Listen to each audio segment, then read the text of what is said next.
ஒரு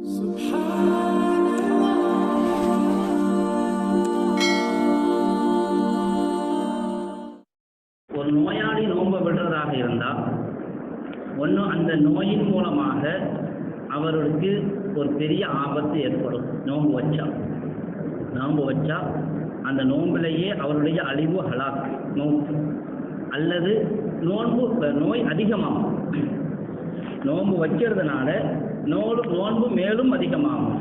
அப்படிங்கிற ஒரு நிலையில் இருப்பவர் தான் நோன்பை விடலாம்.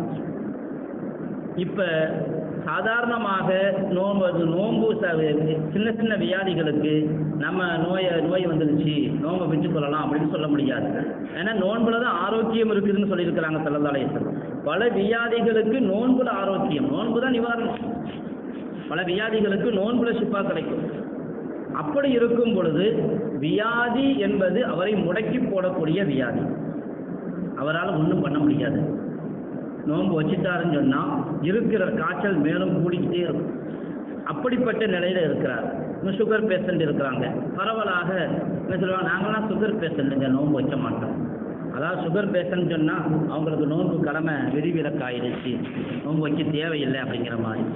சுகர் பேஷண்ட் இன்னைக்கு நிறைய பேர் நோன்பு வைக்கிறாங்க. அல்லாஹ்வுடைய கிருபையில் எந்த பிரச்சனையும் ஏற்படுறதில்லை.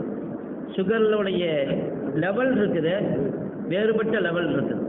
சாதாரணமான சுகர் இருக்குது, எப்போவுமே இருக்கும். டீ கடைக்கு போனால் நம்மளா போனால் நம்மளை பார்த்த உடனே சுகர் கம்மி பண்ணிக்கிடுவாங்க. வெளியே எங்கேயாவது போனோம் அப்படின்னு சொன்னால் 4 பேருக்குள்ளே சேர்ந்து குடித்தா சுகரை போட்டு சொல்லி பரவாயில்ல குடிச்சிக்கிறோம். அது மாதிரி எங்கேயாவது கூட்டமாக உட்காந்துருந்தோம், ஹல்வா கொண்டு வந்து வச்சாங்க, ஸ்வீட் வச்சாங்க, எல்லாரும் சாப்பிட்றாங்க, நம்மளும் கொஞ்சம் சாப்பிட்டுக்குவோமே, அது மாதிரி சுகர் ஒன்று இருக்குது. இந்த சுகர்லாம் பிரச்சனையே கிடையாது.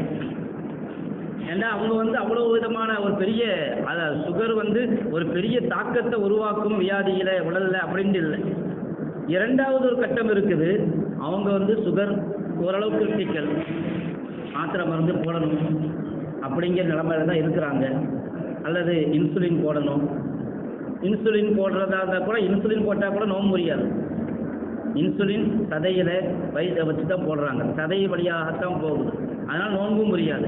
இன்சுலின் போடுறதை பற்றி பிரச்சனை இல்லை, சாப்பிட்டே ஆகணும், இல்லாட்டி ஏதாவது மாத்திரை மருந்து போட்டிருக்கணும் இஃப்தார்லையும் சஹர்லையும்.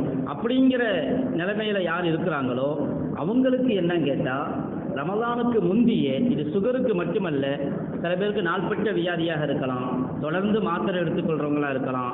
அப்படி இருக்கிறவங்களெல்லாம் ரமலானுக்கு முந்தியே டாக்டர்கிட்ட ஒரு கன்சல்ட் பண்ணி, அதுவும் டாக்டர் எப்படி இருக்கணும்னு சொன்னால் முஸ்லீமான டாக்டராக இருக்கணும்.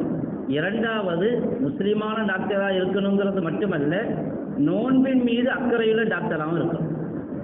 பல இடங்களில் முஸ்லீமான டாக்டர் இருக்கணும், நோன்பு வைக்காதீங்க அப்படின்வாங்க. நோன்பின் மீது அக்கறையுள்ளவராக இருக்கணும். குறைஞ்சபட்சம் அவர் நோன்பு வைக்கிறவராக இருக்கணும். நோன்பு விட்டால் எவ்வளோ பெரிய தண்டனை, எவ்வளோ பெரிய அது கடமை, முக்கிய கடமை அப்படிங்கிற அஹ்மியத்தை விளங்குறவங்களாக இருக்கணும். அது மாதிரியான டாக்டர்கிட்ட போய் கன்சல்ட் பண்ணணும்.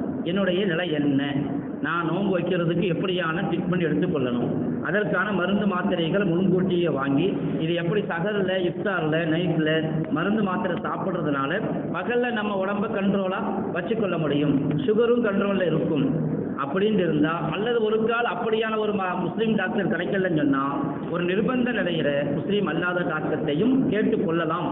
இல்லை என்றால், ஆனால் அப்படியான டாக்டர் கண்டிப்பாக கிடைப்பாங்க. ஒரு கால் கிடைக்கல, நிர்பந்தமான நிலைமைன்னு சொன்னால் அவங்கள்ட்ட போய் நம்ம நிலைமையை சொல்லி, நோன்பு கட்டாயம் வச்சாகணுங்க, எங்களுக்கு ஏதாவது வழி இருக்குதான்னு யோசனை முன்கூட்டியே கேட்டு அதற்கான மெடிசின் என்ன செஞ்சுக்கொள்ளணும், தயார் பண்ணி அப்படிப்பட்ட ஒரு நிலையை உருவாக்கி கொள்ளணும். இது இரண்டாவது நிலை. சுகரில் மூன்றாவது ஒரு கட்டம் இருக்குது.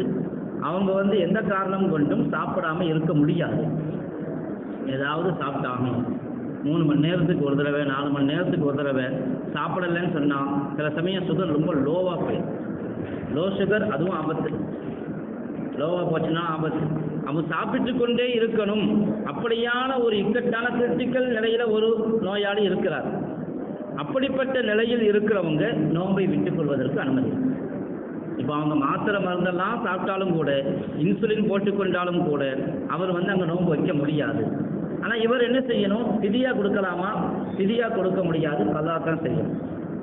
ஏன்னா இது மாதிரியே நாட்களுக்கு தொடர்ந்து ஒரு மாதம் நோன்பு வைக்க முடியாத நிலையில் இருக்கலாம்.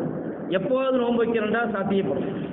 வருஷத்தில் எப்போவாவது வாரத்தில் ஒரு நாள் 2 நாள், மாதத்தில் 4 நாள் அப்படியாவது நோன்பு வைக்க முடியும். அப்படி நோன்பு வைக்க முடியுங்கிறதுனால இவங்க கலா செய்யணும், ஃபிதியா கொடுக்கக்கூடாது. ஒரு கால் கடைசி வரையில் நோன்பு வைக்க முடியல, அதே நிலை தான் நீடிக்குது அப்படின்னா ஃபிதியா கொடுத்து கொள்ளலாம்.